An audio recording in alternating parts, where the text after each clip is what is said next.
అస్మద్గురుభ్యో నమః. నాలాంటి వాళ్ళు లక్ష్మీదేవి వ్రతం చేసుకోకూడదా అమ్మా అని అడుగుతున్నారు. అంతేకాదు, రూపు ఎప్పుడు ధరించాలి? అమ్మవారిని ఎప్పుడు కదపాలి? 9వ తారీఖు రాఖీ పౌర్ణమి కదా! అమ్మవారికి పెట్టిన చీరను ఎప్పుడు తీయాలి? నేను 8థ్ మంత్ ప్రెగ్నెన్సీలో ఉన్నాను. నేను వరలక్ష్మి వ్రతం చేసుకోవచ్చా? నాకు భర్త లేరు. నేను వరలక్ష్మి వ్రతం చేసుకోకూడదంటున్నారు. ఏమ్మా, నాలాంటి వాళ్ళు చేసుకోకూడదా? అని చాలామంది అడుగుతూ ఉన్నారు.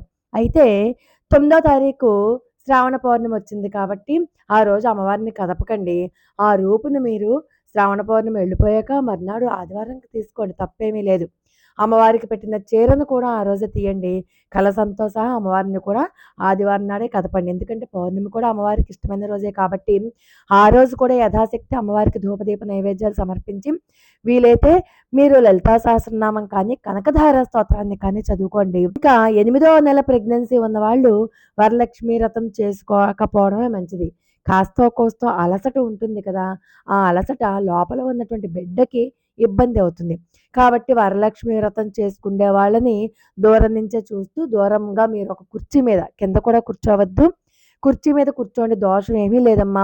చక్కగా ప్రెగ్నెన్సీ ఉన్నవాళ్ళు వరలక్ష్మి వ్రతం చేస్తున్న వాళ్ళ దగ్గర కూర్చుని ఆ వ్రత విధానాన్ని వినండి, కథ చదవండి, అక్షతలు వేసుకోండి, మీరు కూడా మంగళహారతి తీసుకోండి, హాయిగా నైవేద్యాన్ని, ప్రసాదాన్ని కూడా తీసుకోండి, తప్పేమీ లేదు.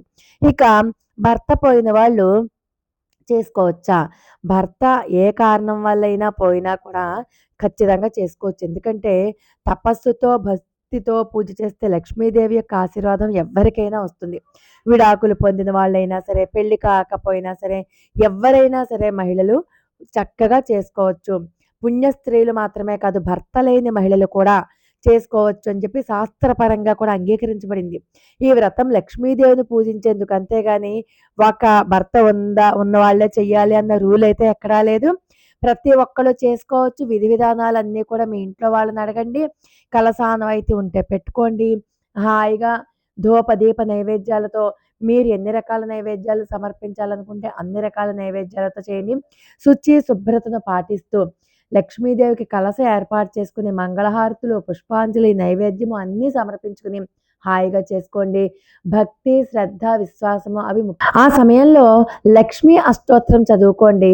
మీకు లక్ష్మీ సహస్రనామాలు వస్తే చాలా మంచిది.